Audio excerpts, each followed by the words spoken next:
지난 6월 4일 이재명 정부가 출범을 했습니다. 이재명 대통령 후보 시절 공약 등을 토대로 국민들이 가장 궁금해하고 걱정하는 의료정책 5대 쟁점을 중심으로 대담을 이어가려고 하는데요. 교수님, 먼저 현 정부의 의료정책에 대해서 한 줄로 요약한다면 어떻게 정리를 하시겠습니까? 공공의료의 차별 대우라고 이제 요약할 수 있습니다. 그걸 좀 설명을 드리면요. 우리 국민들은 공공의료라고 생각하면 공공병원에서 하는 의료, 이거를 떠올리시는데 사실은 그렇지 않습니다. 국제적인 정의에 의하면은 건강보험의료가 공공의료거든요.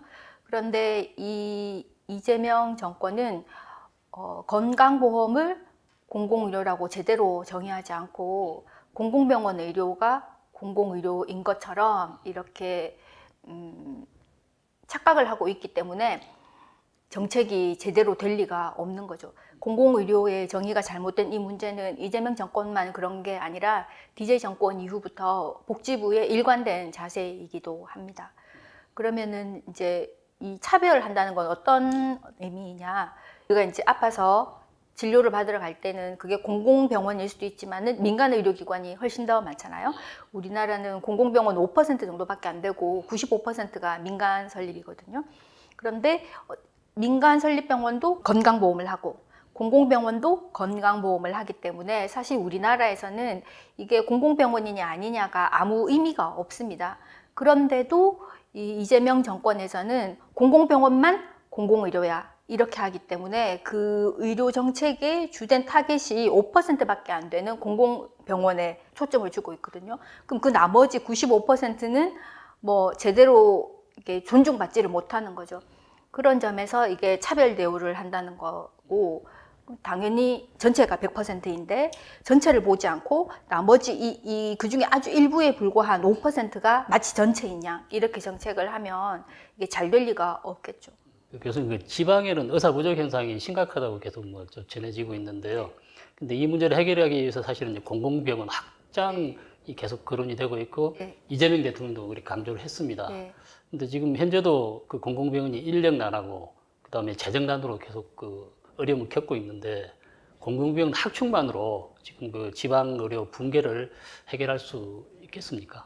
절대 불가능합니다. 왜냐하면은 아까 제가 말씀드렸다시피 우리나라 전체 의료기관 중에서 공공병원은 5%밖에 안 되거든요. 그 5%밖에 안 됐는데 이거를 배로 늘려도 10%밖에 안 돼요. 지금 우리나라의 공공병원이 36개인데 이거를 하나 만드는 데만 해도 돈이 몇 천억 들거든요. 성남시 의료원 짓는데 뭐 2, 3천억 정도 들었대요. 그리고 1년에 5, 600억씩, 4, 500억씩 적자가 납니다.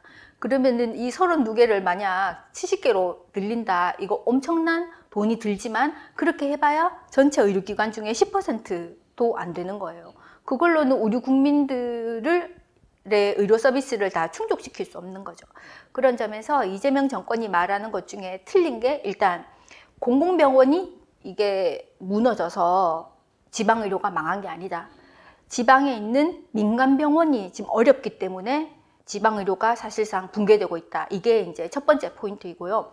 그리고 이제 두 번째 인력난과 재정 문제를 말씀하셨는데, 언론에서는 뭐 속초의료원 뭐 이런 식으로 뭐 지방의료원이 의사 한 명 구하는데 뭐 4억씩 5억씩 줘도 아무도 안 온다. 이렇게 말을 하는데요. 실제로 그 홈페이지 중에 지역거점 공공병원 알림이라는 그 홈페이지가 있습니다. 거기 제가 이번에 들어가서 찾아봤더니 그 지방의료원 그 의사 충원율, 그러니까 의사 정원 대비 현원, 이걸 이제 충원율이라고 하는데 그게 평균 94%예요. 대부분이 100%고 100% 넘는 데도 많고요. 94%보다 낮은 데가 한 6군데 정도 있습니다. 그런데 그게 다 도시에 있는 거예요. 예를 들면은 제일 낮은 데가 성남시가 의사 충원율이 한 55% 정도 되거든요. 그렇지만 성남시 의료원에 의사가 없어도 아무 문제가 안 되는 게, 위로 조금만 올라가면 아산병원 있고요. 옆으로 조금만 더 가면 삼성병원 있고요. 밑으로 조금만 더 내려가면 차병원 분당재생병원 있고, 그 옆으로 조금만 더 가면은 분당 서울대병원이 있거든요. 그러니까 성남시 의료원의 의사가 원래 목표보다 절반밖에 없지만 그게 아무 문제가 안 되는 거예요. 그리고 나머지도 뭐 서울시 의료원 이런 데도 한 70% 되고요. 대구 의료원 이런 데도 한 70% 되는데, 어차피 서울에는 병원이 넘치고 대구에도 병원이 넘칩니다. 그리고 이제 다른 그 두 개 도시도 평균보다는 낮지만 한 90% 정도 되거든요. 결국은 이 공공병원에 실제로는 의사가 부족하지가 않다는 거예요. 그렇기 때문에 공공병원 의사가 부족해서 이 지방의료가 망한다. 이거는 애당초 틀린 말인 거죠. 그래서 공공병원의 인력난은 그거는 거짓말이다. 실제로는 그렇지 않다. 그리고 이제 그 다음에 재정 문제로 가보면은요.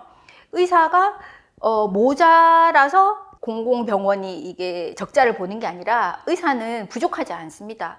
그런데도 적자는 굉장히 심해요. 그러니까 36개 지방의료원 중에 적자를 안정적으로 유지하는 데는 2군데밖에 없어요. 원주의료원이랑 울진군 의료원. 그 나머지는 다 적자예요. 그래서 이 적자가 뭐 1년에 다 합치면 뭐 2, 3천억 정도의 그런 적자 규모이거든요. 그리고 여기에서 중요한 개념이 뭐냐면은 원래 공공병원이 있어야 될 곳은 의료취약지예요. 그러니까 공공병원의 역할이 의료취약지의 의료공백을 메꾼다. 그러니까 거기에 만약 적자가 나면은 세금으로 보전한다. 이게 원래의 역할인데 우리나라에 36개 그 지방의료원 중에 상간벽지, 그러니까 상간벽지도 아니에요. 군 소재지에 있는 게 딱 4개밖에 없습니다. 진안, 울진군, 강진군, 그리고 백령도 요거 4개만 군 단위에 있고요. 나머지는 다 도시에 있어요. 심지어는 서울, 부산, 대구, 인천 이런 대도시에도 공공병원이 있습니다. 그러니까 환자풀이 어느 정도 된다는 거죠. 그리고 이 민간병원이나 공공병원이랑 똑같이 건강보험 진료를 하고요. 민간병원과 공공병원이 똑같이 비급여 진료를 하고 똑같이 주차장 수입, 장례식장 수입, 매점 수입 이런 걸 똑같이 올려요. 그러니까 하는 일이 똑같아요. 그런데 민간병원은 적자가 아닌데 공공병원은 적자라는 거는 착한 적자가 아니라 일을 열심히 안 해서 생긴 적자거든요. 왜냐하면 열심히 일 안 해도 세금으로 보전을 해주니까 월급이 꼬박꼬박 나오니까. 그러니까 내가 일을 열심히 하든 열심히 안 하든 월급이 계속 그대로 나오는데 열심히 하고 싶지 않죠. 그래서 이 공공병원은 아무짝에도 쓸데가 없다. 지금처럼 할 거면 아무짝에도 쓸데가 없다는 거예요. 이제 요약을 하면 첫째, 공공병원이 의료취약지에 있지 않다. 도시에 있다. 그리고 두 번째, 의사가 모자라지 않다. 뭐 속초의료원에 응급의학과 의사 1명 구하려고 뭐 4억씩 부른다는 거는 굉장히 익스트림한 한 예일 뿐이지 그게 평균적인 이야기는 아니라는 거예요. 의사가 부족하지 않음에도 불구하고 적자가 나는 이유는 열심히 하지 않아서 그렇다. 이제 이렇게 요약을 할 수 있을 것 같습니다. 의사들이 기피하는 진료과가 있는 걸로 알고 있거든요. 예를 들어서 뭐 산부인과나 소아과나 흉부외과, 뭐 사실 인기가 없는 과는 지원을 많이 안 한다는 그런 이야기가 있는데요. 그 대통령도 이제 의사들이 기피하는 진료과에 공공의사를 배치하겠다 그런 공약도 했는데 지원을 안 할 경우에는 뭐 대안이 있으신 건지 그에 대해서 좀 궁금합니다. 공공의사를 만든다고 해서 그런 문제가 해결되지 않습니다. 이 문제를 해결하려면 그 구조적인 문제를 고쳐야 되는데 구조적인 문제가 뭐냐면은 첫 번째는 이 전반적으로 우리나라 건강보험 급여의 수가의 수준이 낮습니다. 근데 이거를 뭐 엄청나게 비싸게 하자 이게 아니라 최소한 원가는 이게 보전을 시켜줘야 되거든요. 근데 대부분의 사람들은 수가를 올린다 이렇게 하면 아니 의사들이 지들 주머니만 불리려고 이렇게 생각하는데 그게 완전히 오해예요. 의사가 건강보험 수가를 받아가지고 실제로는 자기만 집에 가져가는 게 아니라 간호사, 의료기사, 행정직원 등등등등등 굉장히 많은 사람을 먹여 살려야 되거든요. 이 수가로 그 직원도 월급을 다 줄 수 있어야 된단 말이에요. 근데 그게 안 돼요, 지금. 건강보험 수가 이 자체가. 그러니까 자꾸 비급여 이런 걸 하려고 하고 뭐 주차장, 장례식장 이런 걸 자꾸 키우잖아요. 딴 걸 보전을 해야 되니까. 그래서 일단은 수가를 현실화해야 돼요. 어느 정도 퀄리파이된 어느 정도 질적 수준을 유지하면서 이거를 계속 재생산할 수 있을 정도의 그런 원가는 보장을 해줘야 되는데 이게 지금 안 된다는 게 가장 큰 문제고요. 그러면 수가만 현실화해주면은 문제가 해결되느냐? 그게 아니에요. 소아과, 산부인과는 일단 이 환자 수 자체가 확 줄었어요. 65세 이상으로 이제 노인으로 진입한 인구가 100만 명인데 같은 해에 태어난 게 25만 명이 안 됩니다. 이런 식으로 이게 애가 태어나지를 않으니까 산부인과와 소아과는 아무리 의사가 열심히 해도 이게 환자 자체가 적은 거예요. 그럼 의료기관을 유지할 수가 없겠죠. 특히 지방처럼 인구가 소멸하는 데는 더욱더 그렇겠죠. 그런 데는 지원금을 추가로 더 줘서 계속 문을 열고 있게 만들어줘야 된다는 거죠. 의사를 위해서 지원금을 주는 게 아니에요. 의사가 비수도권에 문을 열고 있어야 뭐 밤에 갑자기 자는데 뭐 애가 열이 난다. 아니면은 아직 예정일 안 됐는데 갑자기 산통이 왔다. 문을 열고 있어야 가잖아요. 근데 문을 열 수가 없다니까요. 이게 민주당과 복지부가 가진 아주 이분법적인 사고예요. 그러니까 공공은 선한데 민간은 악하다. 그러니까는 민간에는 뭐 도와줄 필요가 없다. 공공은 선하니까 얘들은 그냥 착한 적자다. 그러니까 이거는 세금으로 해주지만은 민간은 도와줄 필요 없다. 얘들은 돈만 하는 나쁜 인간들. 이게 잘못된 거예요. 우리나라 전체 의료기관의 95%가 민간인데 여기를 도와주지 않으면은 실제로 국민들은 갈 데가 없는 거예요. 그리고 또 있어요. 그러니까 제가 지금 첫 번째 그 선결 과제 첫 번째가 이제 그 건강보험 급여 수가 현실화. 와 이제 그 인구 부족 지역에는 지원금이 필요하다. 이제 이걸 말씀드렸는데, 그리고 두 번째는 의료사고 안전망이에요. 예를 들면 작년에 이제 의정 갈등이 생겼을 때 그때 그 필수 의료 정책 패키지 세 번째 항목이 이제 의료사고 안전망이라고 해가지고 의사들이 다 보험에 가입해가지고 있으면은 뭐 구제해 주겠다. 뭐 교통사고 처리 특례법에 준해서 의료사고 처리 특례법을 만들어서 그걸로 이제 의사들을 구제해 주겠다라고 했는데 그걸 모든 의사들이 다 싫어했거든요. 그러니까 아무리 의사가 그 의료사고 공제조합에 가입을 해도 사망 사건은 그냥 무조건 형사예요.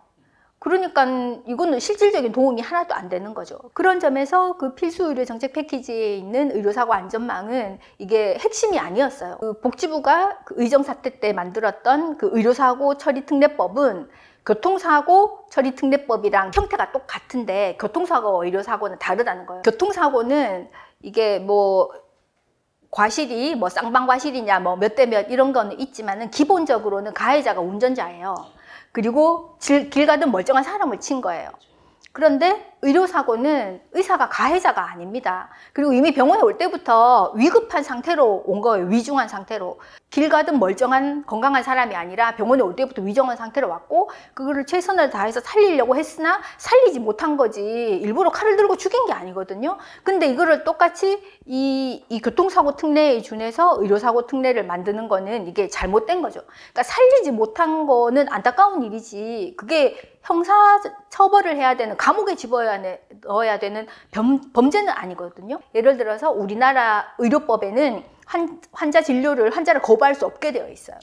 근데 무조건 받아야 돼요. 근데 내가 이제 환자가 와서 중환 환자인데 살리려고 굉장히 노력을 했으나 이 환자가 이제 사망을 했다. 근데 그러면은 보호자들이 소송을 걸거든요.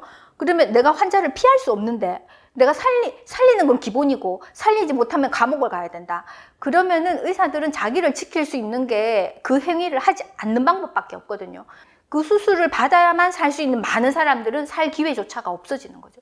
이거는 국민들에게 피해가 가는 거거든요. 아무리 뭐 공공의사를 만들어서 지방에 데려다 놔도 결국은 의사가 지방에 있으면 뭐예요? 내가 이게 면허가 보호가 안 되는데 그러면은 의사는 있지만 그냥 진료 의뢰서 써드릴 테니 딴 데 가세요. 그러면은 완전 넌펑션이잖아요. 그런 점에서 이 민주당이나 이 복지부의 기본적인 기조 자체가 전 잘못됐다고 봅니다. 그러니까 기본 개념이 잘못되어 있으니까 정책을 제대로 할 수가 없는 거죠.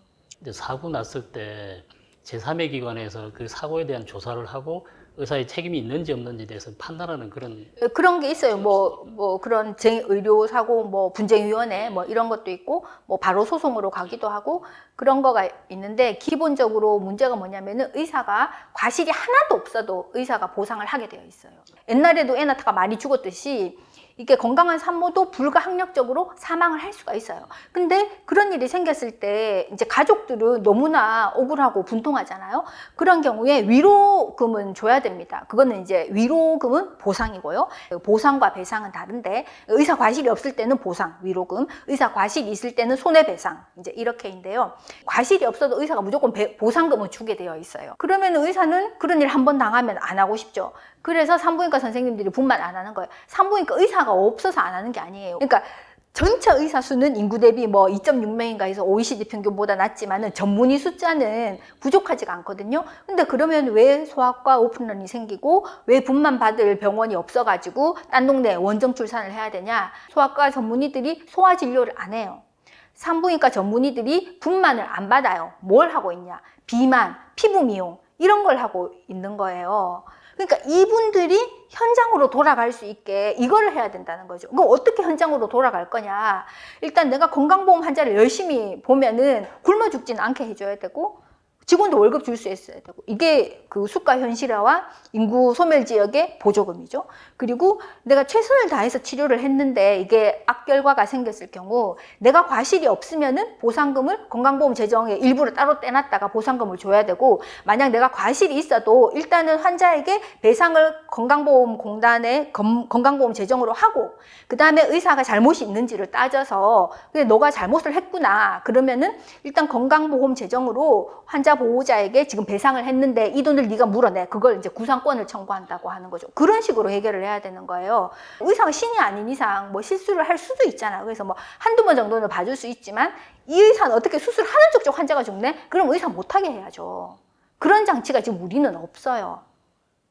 그것도 의료사고 안전망이거든요. 그러니까 실력 없는 의사는 배제를 시켜야 되고요. 어쩌다가 실수를 한 의사는 기죽지 않고 이 계속 그 상처를 극복하고 계속 수술할 수 있게 환자를 계속 볼 수 있게 도와줘야 그게 국민들에게 도움이 되는 건데 그게 다 통틀어서 의료사고 안전망인데 이제 저쪽 시민단체는 무조건 왜 의사에게 특권을 주냐 특혜를 주냐 이렇게 하면은 결국은 국민들이 손해라는 거죠. 그런 개념이 좀 필요한 것 같습니다. 이 대통령은 그 기초의료 국가 책임제를 실시하겠다고 뭐 밝힌 적도 있습니다. 이 문제도 의사총회나 그 의료 인프라 구축이 전제가 돼야 될 것 같은데요. 이 점 어떻게 생각하십니까? 저는 굉장히 부정적으로 봅니다. 가능하지가 않아요. 왜 가능하지가 않으냐면 일단 이제 뭐 1차 의료, 지역 의료 이런 거를 국가가 책임지겠다고 했는데요. 국가가 그러면 지방 의료만 책임지면 그럼 수도권에 사는 사람은 버릴 건지, 그죠? 그리고 1차 의료만 책임지면 1차 의료는 이제 경증 같은 간단한 질환이거든요. 그것만 책임지면 그러면 암이나 중증 질환 이건 버리겠다는 건지 이게 그 말 자체가 워딩 자체가 틀린 거예요. 그게 아니라 1차 의료도 보장을 해야 되고 지방의료도 보장을 해야 되고 중증인 경우에는 포괄적으로 그런 필요한 의료 서비스를 줄 수 있어야 돼요. 이게 원래 의료보장 국가의 책무예요. 근데 여기에는 관심이 없고 오로지 공공병원 의료에만 관심이 있으니 이 전체 의료기관 100% 중에 5%만 쳐다보고 있으니 어떻게 국민들이 원하는 국민들에게 꼭 기본적으로 필요한 이거에 대해서 포괄적으로 제공을 할 수 있겠어요. 국가가 책임을 지려면은 뭘 해야 되냐. 이 의료보장 국가의 책무는 국민들에게 꼭 필요한 의료 서비스를 그걸 이제 기본권 의료라고 하는데요. 그거를 이제 보장을 해야 돼요. 그래서 의료보장 국가인데 그럼 그거를 하기 위해서 4가지가 필요하거든요. 첫 번째는 최소한 이게 원가는 줘야 되는 거예요. 그러니까 과도한 이유는 추구할 수 없지만 적정 이유, 재생산할 수 있을 정도의 이유는 보장을 해야 되는데 그게 이제 원가를 보장하는 거 이게 이제 첫 번째고요. 그 다음에 의사 양성 비용을 국가가 대야 돼요. 그래서 독일 같은 나라는 사실 의대도 독일은 뭐 모든 뭐 대학이 뭐 학비가 거의 공짜이지만은 의사 양성 비용을 이 국가가 대거든요. 심지어 미국은 의료보장 국가가 아닌데도 주립대학뿐만 아니라 사립대학도 주정부나 연방정부에서 지원금을 줘요. 근데 우리는 의사 양성 비용을 정부가 거의 내지 않거든요. 그 말은 뭐냐면은 의사가 돈을 버는 사람이 아니라 국가가 해야 되는 의료 보장의 그 책무를 의사의 손을 빌어서 대신하는 거니까 공적인 업무를 퍼블릭 서비스를 하는 거거든요. 그렇다면은 퍼블릭 서비스를 하는 사람을 양성하는 비용을 국가가 대야 되는 게 원래 의료 보장 국가의 할 일이에요. 근데 우리는 이것도 안 하죠. 그리고 세 번째는 뭐냐면은 영리 추구가 금지된다 그랬잖아요. 근데 뭐 병원이 뭐 건물을 새로 짓는다. 아니면은 MRI 장비를 산다. MRI 한 개가 40억이에요. 그러면은 영리 추구가 금지되어 있는데 어떻게 40억짜리 장비를 삽니까? 그 말은 이렇게 돈이 많이 들어가는 거, 뭐 새 건물을 짓는다든지 고가 장비를 산다든지 이걸 정부가 사줘야 돼요. 그렇게 해야 의료기관이 돈을 꼬불칠 생각을 안 하죠. 그리고 또 말이 안 되는 게 이 의료보장 제도는 기본적으로 비영리 제도예요. 근데 여기다 세금을 매겨요. 제도가 비영리인데 여기다가 세금을 매기는 거가 어불성설이죠. 그러니까 비영리는 비영리답게 해줘야지 되는데 이 건강보험이 공공의료다라는 생각이 없다 보니 공공병원은 비과세예요. 근데 민간병원은 세금을 물려요. 그 말은 세금을 내려면 돈을 꼬불치고 있어야지 세금을 낼 수 있잖아요. 그러니까 영리 추구를 할 수밖에 없는 거죠. 그래서 의료보장 국가가 해야 되는 4가지 책무를 우리나라는 하나도 안 하고 있어요. 이거를 해야 뭐 지방 의료가 됐던 뭐 1차 의료가 됐던 뭐 포괄적인 의료가 됐던 이거를 할 수 있는 거지, 기본은 하나도 안 하고 이게 뭐 듣기 좋은 말 뭐 이런 것만 하고 있으니 이제 제가 보기에는 진심이 없다. 저거는 그냥 빈말이다. 그런 생각이 드는 거죠. 그리고 이게 제도적으로 말이 안 됩니다. 왜냐면은 우리나라는 의료 보장 국가인데 의료를 보장한다는 것과 국가가 책임진다는 건 워딩이 달라요. 어떻게 다르냐? 의료 보장 국가는 크게 두 가지 형태가 있어요. 이제 그 독일식 사회보험제 국가가 있고요. 영국식 공영제 국가가 있어요. 어떻게 다르냐?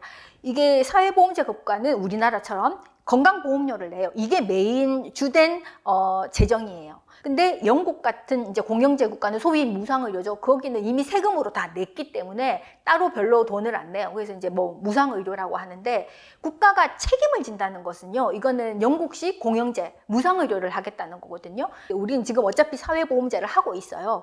근데 이거를 국가가 책임진다? 이렇게 말하는 거는 제도를 뒤집어 엎겠다는 거예요. 근데 그렇게 하려면 어떻게 해야 되냐?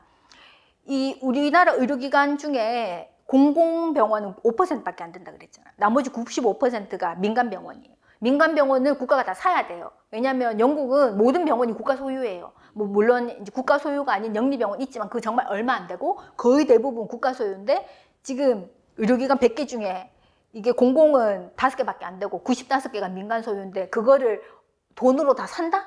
우리나라에 돈이 그렇게 많지가 않거든요. 지금 우리가 적자가 뭐 천조국이 됐잖아요. 적자 천조국. 무슨 돈으로 병원을 살 거냐는 거죠. 그러니까 이게 국가가 책임진다는 말은 우리나라 현실에서는 가능하지 않는 거예요. 영국 같은 경우에는 국가가 다 소유를 하고 병원 운영하는데 거기에서는 크게 뭐 문제되는 건 없어요. 대기가 엄청 길죠.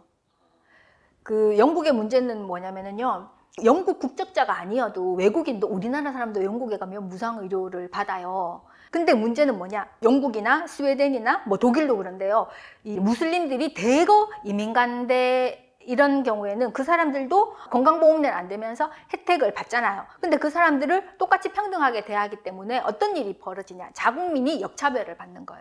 영국 국민이 상대적으로 기다려야 되는 거죠. 그 기다림의 시간이 굉장히 길어요. 그래서 뭐 기다리다가 죽는다 뭐 이런 말 되게 많잖아요. 그래서 기다리기 싫은 사람은 자기 돈을 들고 이제 영리병원을 가는 거죠. 전체 의료기관 중에 일부 5% 미만, 이 일부는 영리병원이 있기 때문에 기다렸다가 공짜로 받을 건지 아니면 급하면 내 돈을 내고 갈 건지 이게 선택이 가능한데, 우리는 선택이 없잖아. 영리병원은 불법이에요. 우리나라에서는 허용이 되지 않아요. 그러니까 무조건 건강보험 내에서 다 해야지 되거든요. 근데 이거를 만약 이제 뒤집어 엎어가지고 영국식으로 그렇게 만든다. 모든 병원이 다 국가 소유다. 이렇게 하면은 이 대기가 늘어나게 되는 거죠. 우리가 이제 생각을 해야 되는데요. 대체로 공영제 국가보다는, 그러니까 무상의료 하는 국가보다는요, 사회보험제 국가가 의료 서비스가 더 좋습니다. 의료 질이 더 좋아요. 환자 대기도 더 적어요. 대신 돈은 여기가 훨씬 많이 써요. 근데 공영제 국가는 세금을 걷어서 국가가 돈 쓸 때가 얼마나 많아요? 근데 그 중에 일부를 의료에다 쓰다 보니 상대적으로 그런 공영제 국가는 의료에 쓸 돈이 별로 없어서 의사 월급도 적고요. 공영제 국가들은 그냥 공무원이기 때문에 의사들이 열심히 안 해요. 왜냐하면 내가 환자를 하루에 10명 보나 5명 보나 월급이 똑같은데 열심히 안 하죠. 그래서 영국의 똑똑한 의사들은 다 미국 가 있어요. 그래서 이제 모든 제도가 장점이 있고 단점이 있고 이게 완벽한 제도는 없지만, 지금 우리는 이미 건강보험이라는 틀을 갖추고 있기 때문에 이거를 국가가 책임지는 영국식으로 가는 거는 굉장히 어렵다. 정부는 그 지방 의료 인력을 확보하기 위해서 뭐 지방 의대를 신설하거나 기존에 있는 병원을 확대하거나 뭐 지역 의사제를 뭐 도입하겠다고 이렇게 이야기를 하고 있는데요. 사실 이것도 이제 의사 수만 늘리고 정작 필요한 그 지방 의료 공백은 해소가 되지 않을 가능성이 되게 높아 보이거든요. 맞는 말씀이고요. 근데 그냥 의사 수가 늘어나는 정도로 끝나는 게 아니라 지방 의료를 더 붕괴시킬 거예요. 왜냐면은 지금 이제 이재명 정권은 뭐 공공의대 최소한 3개 짓는다고 하잖아요.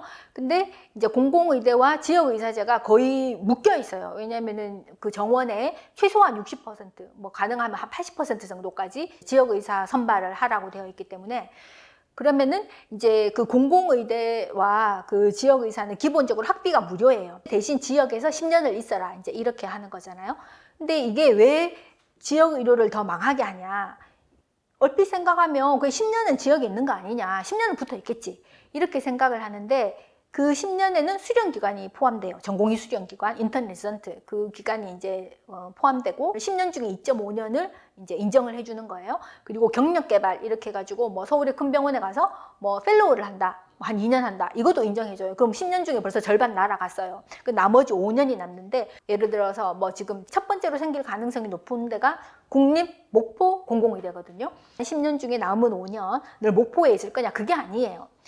그러니까 그 어디에 근무할지를 누가 지정하냐? 그러니까 국립공공의대는 보건복지부 장관이 결정하고요. 지자체 공공의대는 그 지자체장이 결정하거든요. 근데 맘대로 이 근무 지역을 변경할 수 있어요. 예를 들면은 보건복지부에 근무하세요. 뭐 국립암센터에 근무하세요. 국립중앙의료원에 근무하세요. 이렇게 할 수 있거든요. 그 말은 보건복지부 장관이랑 줄을 댈 수 있으면 목포에 있지 않아도 된다는 거예요. 목포가 아닌 곳에서도 의무기간을 채울 수 있어요. 그리고 내가 지자체장이랑 줄을 댈 수 있으면 광주에 있어도 된다는 거예요. 그래서 이게 말로는 지역에 반드시 10년을 근무해야 되는 것처럼 보이지만 이게 피해갈 길이 굉장히 많다는 거가 이제 허점이고요. 또 문제는 뭐냐면은 그러면 공공의대가 생기기 전에는 그 지역에 의사가 한 명도 없느냐? 그게 아니죠. 그러니까 뭐 광주와 그 전라남도 지역을 예를 들어서 이제 설명을 해드리면 거기 원래 전남대 있었잖아요. 조선대 있잖아요.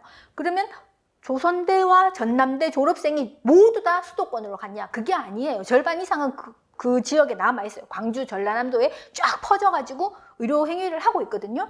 근데 공공의대 졸업생도 건강보험을 해요.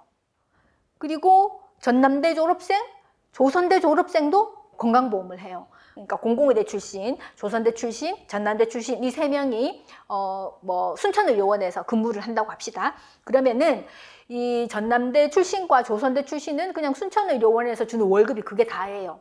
그런데 공공의대 출신은 보건복지부 장관이 수당을 따로 주게 되어 있어요. 그리고 공공의대 출신은 집도 줘야 돼요. 그리고 남아있는 기간 중에 뭐 경력개발 이런 식으로 해서 뭐 서울이나 이런 데 가 있을 수 있어요. 그러면은 나머지 2명이 아니 쟤랑 나랑 지금 똑같은 순천의료원에서 건강보험 진료를 하는데 나는 월급이 딱 의료원에서는 요거밖에 없는데 쟤는 이거 말고 플러스 알파가 있고 뭐 경력개발 한다면서 1년에 반쯤은 서울 가 있고 그리고 또 집도 주고 그리고 그게 끝나면은 뭐 보건복지부라든지 국립대학 그리고 WHO 이런 데 특채를 하게 되어 있어요. 이거는 의무 복무가 아니라 의무를 빙자한 특혜거든요. 이건 기존 의대를 차별하는 거죠. 그러면은 나 안 해. 그러고 이제 떠날 수가 있겠죠. 근데 그거는 좀 정책적으로 조정을 하면 되는 문제 아닌 거예요? 그래서 제가 아까 말한 것처럼 그 인구 소멸 지역, 지방에서 있는 의사나 의료기관에게 이게 지원금을 줘야 된다는 거예요. 그게 공공의대를 나왔던, 뭐 기존 의대를 나왔던 상관없이 지방에서 인구 소멸 지역에서 거기 버티고 있으면은 그거에 대해서 추가적인 보상, 지원금을 줘야 되는데 왜 그거를 공공의대만 주느냐는 거죠. 그렇게 되면은 그 기존 의대를 졸업하고 해당 지역에 남아서 평생 건강보험 진료를 할 이 사람들은 떠나버릴 거라는 거죠. 그리고 또 공공의대는 전공의 시기까지 다 포함해서 10년을 이제 채우면 얼마나 남을 것 같으세요? 이게 일본도 해봤고 대만도 해봤고 유럽의 뭐 많은 나라들도 이런 지역의사제도 하고 있는데요. 대만 같은 경우에 2.9% 남았대요. 그리고 일본은 많이 남았는데 한 30% 정도 남아요. 근데 남는데 그것도 취약지역에 남는 게 아니라 그냥 도시에 남는 거예요. 그러면 이 공공의대 졸업생은 그 의사 시기에 초창기만 여기에 있는 거예요. 여기에서 초창기를 채우고 약간 실력이 붙으면은 떠나버리는 거예요. 그러면 지역 주민들을 맨날 초짜 의사한테 진료받아야 돼요. 지역 주민들이 그걸 원할까요? 다 KTX 타고 서울로 가겠죠. 그러면 공공의대를 만들 이유가 없는 거죠. 그래서 다시 원점으로 돌아온다는 거예요. 그래서 공공의대가 필요한 게 아니라 이게 어느 대학을 나왔느냐 이거에 가중치를 줄 게 아니라 어느 지역에 있느냐 여기가 인구 소멸 지역이냐 인구가 많은 지역이냐 이거를 보고 인구 소멸 지역이면은 여기서 문 닫지 않고 버틸 수 있게 계속 의료 서비스를 생산할 수 있게 추가적인 지원을 해줘야지 공공의대 출신만 해주고 뭐 기존 의대는 그냥 내팽개치는 거는 결국은 기존 의대를 차별하는 것이고 그렇게 되면 결국은 지역에 남아있을 의사는 없어진다. 그러면 결국 국민들이 손해인 거죠. 말씀 중에 하나 또 궁금한 게 있는데 지역의 한정에서 지역의사를 양성을 하게 되면 그 우수한 인재를 확보를 많이 못할 가능성도 있어 보이는데 그건 어땠어요?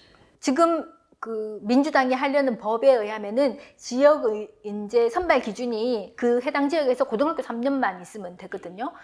그러니까 사실 뭐 집이 서울이어도 고등학교만 거기 뭐 목포에서 나오면 되는 거예요. 근데 실제로 그런 일이 있어요. 그러니까 이제 충청도 모 의대에 어떤 교수님이 지금 이제 의정 갈등으로 전공의들이 많이 나가고 지금 서울의 유수의 병원들도 교수 자리가 되게 많이 남았거든요. 근데 이제 충청도의 모 의대 병원에 어떤 교수님이 있었는데 그분이 이제 좀 이제 좋으신 분이어서 스카웃을 해가려고 했어요. 근데 그분이 안 간대. 왜 안 가냐? 우리 애가 지금 고2다. 그리고 여기 이제 2년만 버티면은 지역 인재로 들어갈 수 있는데 내가 지금 서울로 이사 가면 얘는 지금 강남 가서 맨땅에 헤딩해야 된다. 그래서 난 자식을 위해서 가지 않겠다. 최소한 2년은 난 더 있어야 된다. 이렇게 이용을 하는 거예요. 근데 이제 일반적으로는 지역 인재 전형으로 들어간 애들은 성적이 낮습니다. 그거는 너무나 당연한 일이에요. 왜냐하면 선발 조건이 다르거든요. 그 2020년에 공공의대 만든다 그래가지고 그때도 막 파업하고 막 난리가 났었잖아요. 그때는 시험으로 뽑는 게 아니었어요. 시험으로 안 뽑고 지자체장이 추천하고 시민단체가 저 면접 봐가지고 뽑는 거였거든요. 그래서 면접의 기준이 뭐냐? 공공의료에 대한 열의를 평가한대요. 그러니까 시험 쳐서 뽑아야 이게 기본적으로 이게 외울 게 많거든요. 그러니까 어느 정도는 지력이 있어야 되는데 그게 아니라 공공의료의 열의를 가지고 선발해서 걔들이 공부를 제대로 하겠냐고요. 결국은 그 피해는 이제 국민들에게 가는 거죠. 이제 그럼에도 불구하고 모든 방법을 다 써봐도 지역에 있는 의사가 부족하면은 지역 의사 제도를 해야 되겠죠. 우리도 해야 될 수도 있어요. 근데 그거는 이 땅 파가지고 의대 짓고 하려면은 10년은 있어야 의대 이제 졸업생이 나오는 거고 이미 지역에 소아과, 산부인과, 흉부외과 선생님들 많이 있다니까요. 이분들이 병원으로 돌아오게 하는 이런 제도는 2년 만에도 효과를 볼 수가 있어요. 그리고 그분들 어차피 지역에 평생 살 거예요. 이게 더 효과적이고 돈도 덜 들고 더 영속성이 있잖아요. 그런 점에서 이 공공의대는 국민들을 위한 게 아니고 이게 관심이 딴 데 있어요. 콩고물에 관심이 있는 거예요. 제밥에, 제사에 관심이 있는 게 아니라. 다른 질문 하나 드리는데요.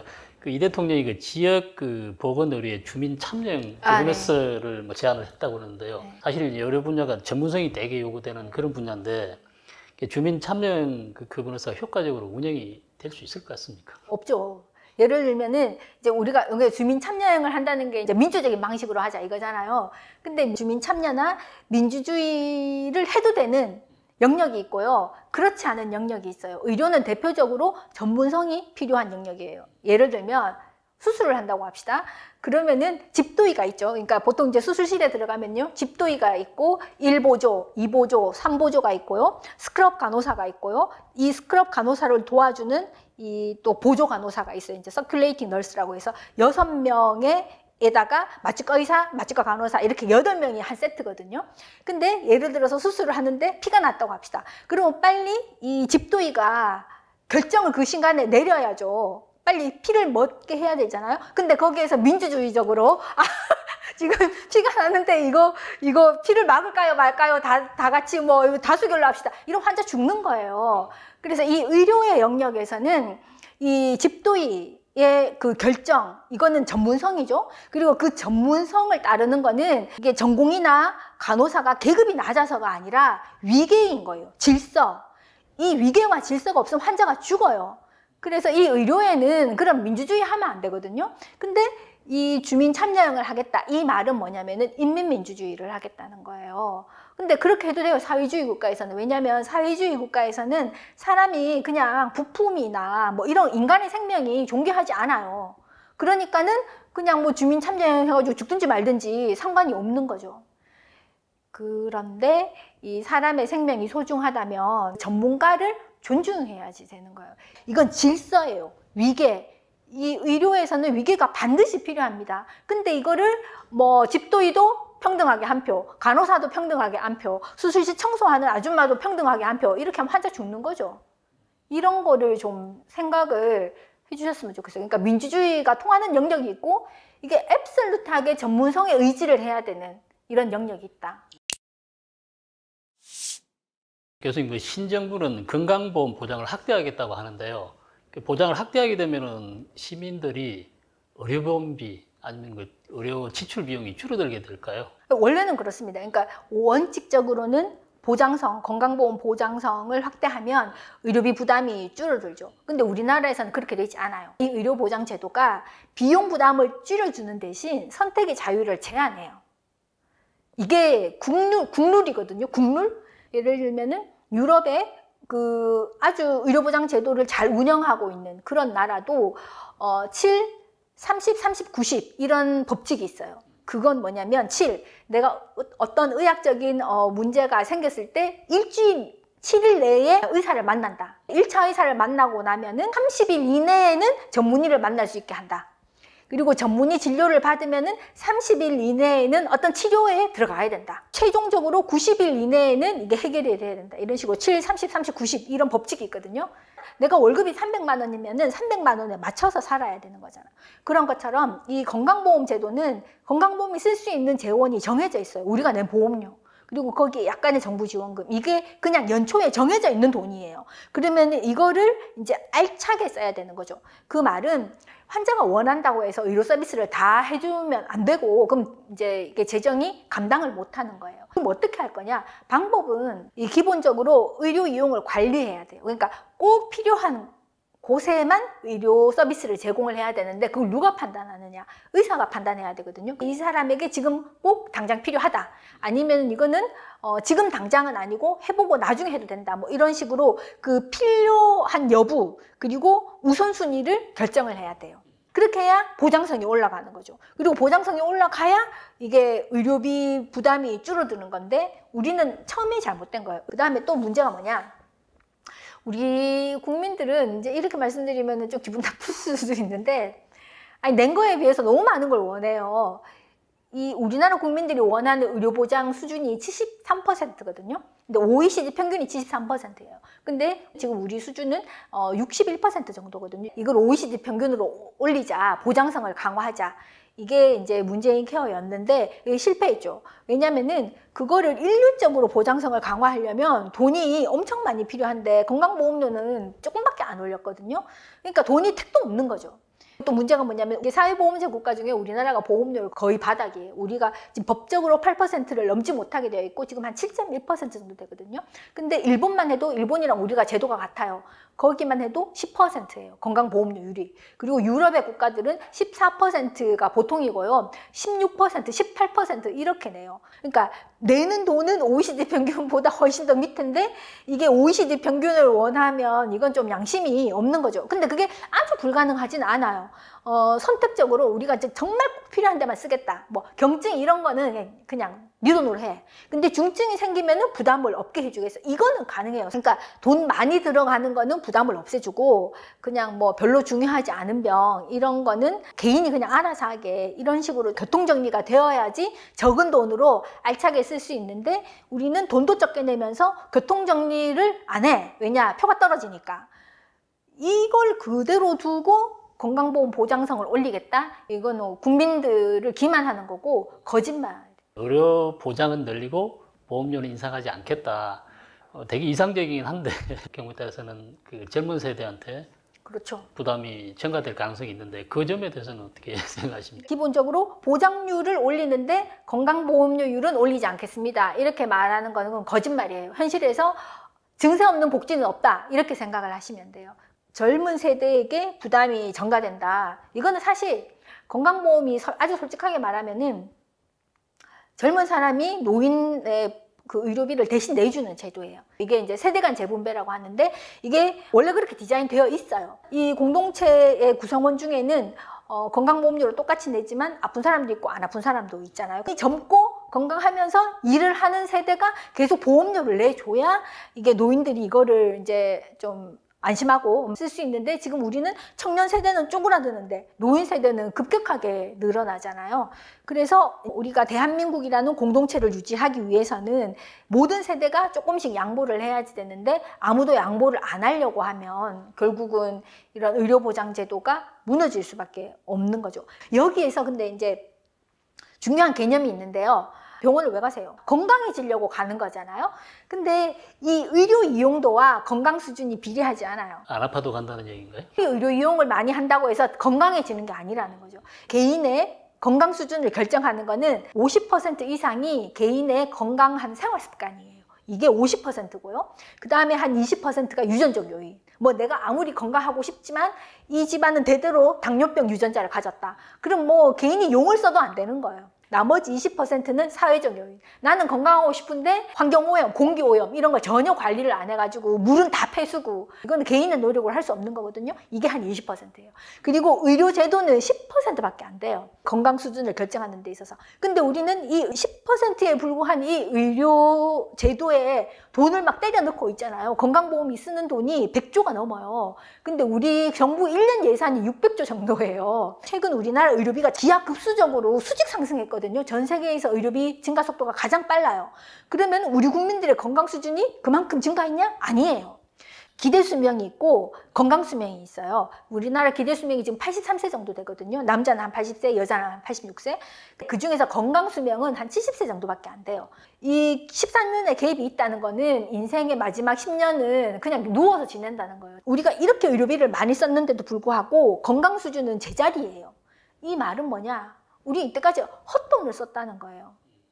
그러니까 너무 안타깝죠. 건강 수준을 올리는 거는 의사를 자주 만난다고 해서 많이 간다고 해서 되는 게 아니라 건강한 생활 습관, 적게 먹고 규칙적으로 운동하고 잠 충분히 자고 그리고 술 조금 먹고 담배 안 피고 건강한 성생활하고 교통규칙 잘 지키고 손 열심히 씻고 이런 건강한 생활 습관을 하면 병원에 갈 일이 푹 줄어요. 그러면 돈을 적게 써도 되잖아요. 그러니까는 중증 걸린 사람에게 팍 부어줄 수 있는 거죠. 그러면 그 중증 걸린 사람은 주변에 이 사회 공동체를 구성한 사람들의 도움을 받아서 건강을 회복해서 또 열심히 일을 해서 건강보험료를 내는 거예요. 그렇게 하면 다른 사람이 아플 때 또 그 사람이 그 혜택을 다 받아서 또 건강을 회복하고 또 사회에 기여를 할 수 있는 거잖아. 이렇게 하는 게 건강보험 제도거든요. 그러면 뭐 노인들은 뭐 치료 안 해주겠다는 거냐, 그냥 죽으라는 게 이게 아니고 이 노인들이 가지고 있는 대부분의 병은 이제 만성질환이라고 해서 대표적인 게 고혈압, 당뇨, 관절염이거든요. 이거는 완치되는 병이 아니에요. 유지를 하는 게 최선이에요. 그리고 시간이 지나가면 점점 더 나빠질 수밖에 없어요. 근데 그 나빠지는 속도를 늦추는 거가 목표예요. 그렇기 때문에 내가 고혈압, 당뇨, 관절염으로 의사를 한 달에 한 번 만나나 이게 6달에 한 번 만나나 똑같아요. 이게 우리가 이제 발상의 전환을 해야 되는데 정부가 이런 말을 하기가 어렵죠. 왜냐? 표가 떨어지니까 지금 우리가 인구 구조가 65세 이상이 지금 20%가 넘었어요. 근데 여러분은 의료기관 조금 이제 자제해 주시고 치료는 해드리는데 지금처럼 이렇게 많이 만나시면 안 돼요. 그럼 그 정권을 찍어줄까요? 그러니까 굉장히 어렵죠. 그래서 이거는 정권이 할 수 있는 게 아니라 민도가 바뀌어야 돼요. 저는 공영방송 이런 데가 건강보험, 뭐 슬기로운 건강보험 생활 뭐 이런 거 좀 했으면 좋겠어요. 그래서 이 국민들에게 이게 돈을 더 내기 싫다면 있는 돈을 어떻게 알차게 쓸 것인가, 그리고 어떻게 우리의 건강 수준을 높일 것인가 홍보를 하고 교육을 해서 사고의 수준을 높여야 잘 되는 거지 무조건 국가가 책임질게요 이렇게 하는 건 전 바람직하지 않은 것 같아요. 국민의식 수준이 네. 많이 바뀌게 될 것 같습니다. 네. 지역 의료 서비스 접근이 어려운 경우가 많이 있을 것 같아요. 예를 들면 어르신이나 취약계층 이런 분들이 쉽고 편하게 지역 의료에 접근할 수 있는 뭐 효과적인 방법이라든지 뭐 대안이 있다고 그러면은 간단히 좀 소개를 해주십시오.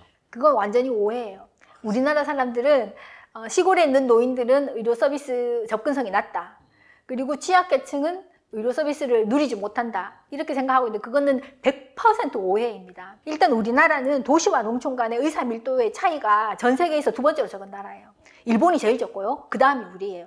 그리고 실질적으로 시골에 있는 분들이 의료 이용 더 많이 해요. 도시에 있는 사람보다. 외래 이용도 훨씬 더 많이 하고요. 입원도 더 오래 해요.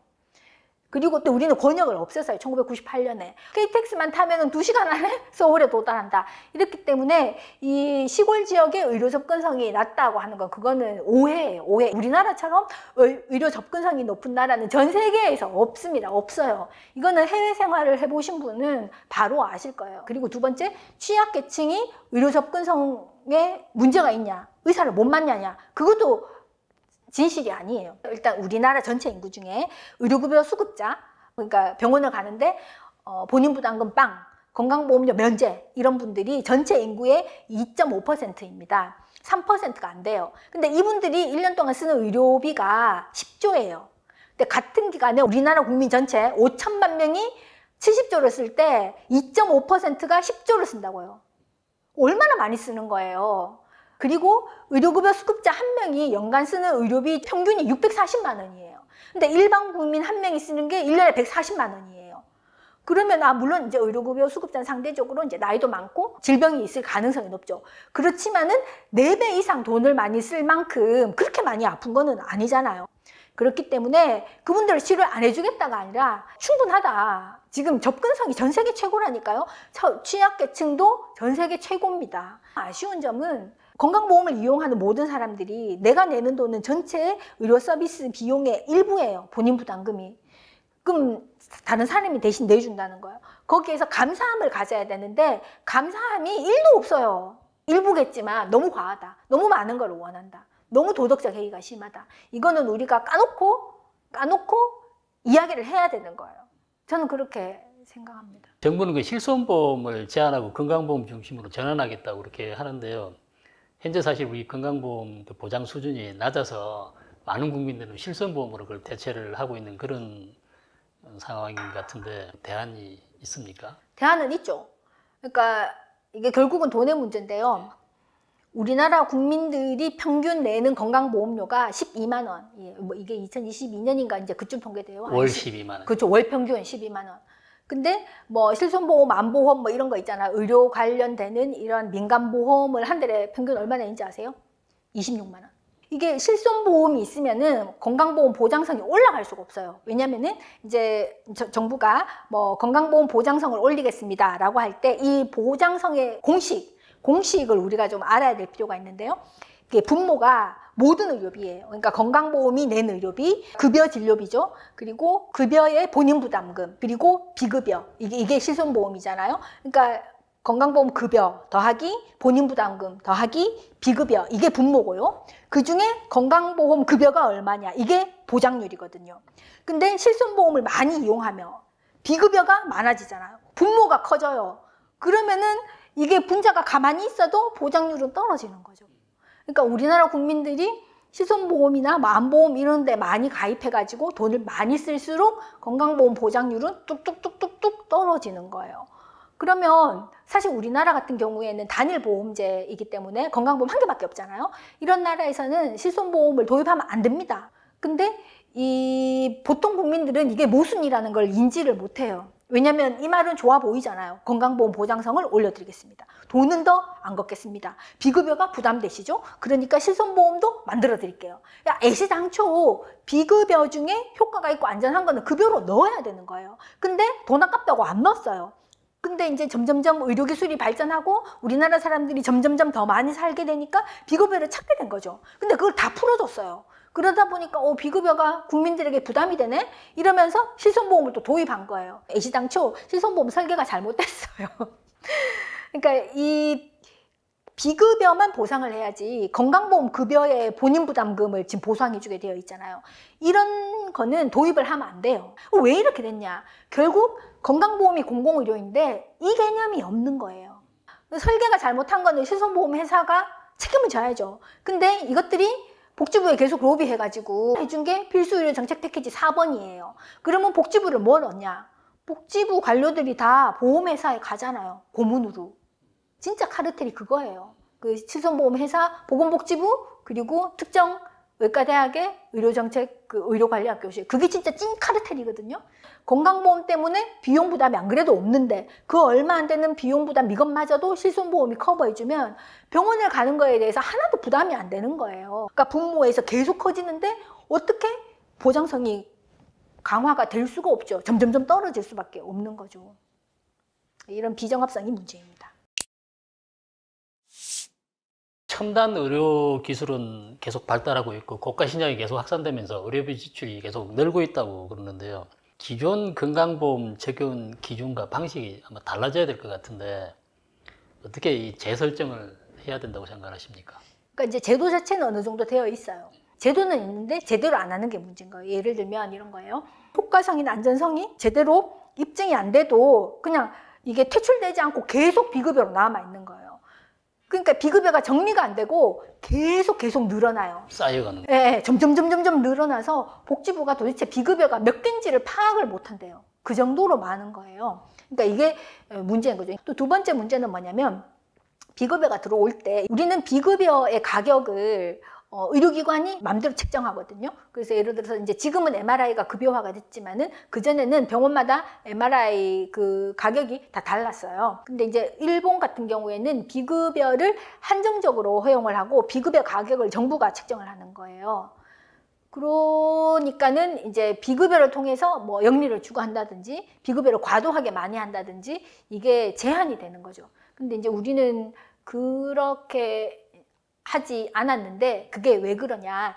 건강보험이 이제 의료보장 제도라는 거를 몰랐던 거예요. 그러니까 제도만 만들어 놓고 그 기본되는 이념을 생각하지 못했던 거죠. 이게 건강보험이 비영리이고 이걸로는 영리 추구를 제한해야 된다. 이제 이런 개념이 없이 이거를 미국식으로 그러니까 상품처럼 생각을 한 거예요. 의료보장의 이념 이거를 가난한 사람도 의료 서비스를 이용할 수 있어야 된다. 그렇게 하려면은 가격 기능이 있으면 안 된다. 소비자 시장을 없애야 된다. 이런 취지 하에서 만든 거면 거기에 맞게 이거를 비용리로 운영을 할 수 있도록 너는 건강보험 수가로 운영만 해. 돈 많이 드는 거는 정부가 해줄게. 이렇게 되어야지 이게 제도가 굴러가는데 우리는 그렇지가 않았다는 거죠. 그러니까 건강보험 제도의 의미는 이게 단순히 의료제도가 아니라 사회의 어떤 그런 안전망이거든요. 예를 들어서 가난한 사람이 치료를 받지 못해서 죽는다. 이렇게 되면은 가난한 사람들은 그러면 이제 사회 불만 세력이 되겠죠. 이 사람들이 무슨 짓을 할지 모르잖아요. 이 독일에서 1883년에 이 건강보험이 생겼는데요. 그때도 체제 유지를 위해서 만들었던 거예요. 왜냐하면 마르크스가 자꾸 노동자들을 꼬셔가지고 사회를 뒤집자고 하니까 노동자들의 생활을 안정시키기 위해서 건강보험을 만들었거든요.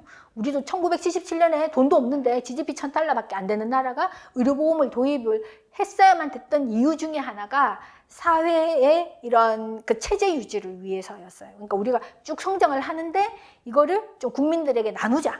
가난한 사람도 좀 혜택을 받게 하자. 이런 취지에서 만든 거거든요. 만약 이대로 건강보험이 무너지게 된다면 가난한 순서대로 죽을 거예요. 어차피 부자들은 비행기 타고 가서 치료받으면 되거든요. 뭐 가까운 일본도 있고.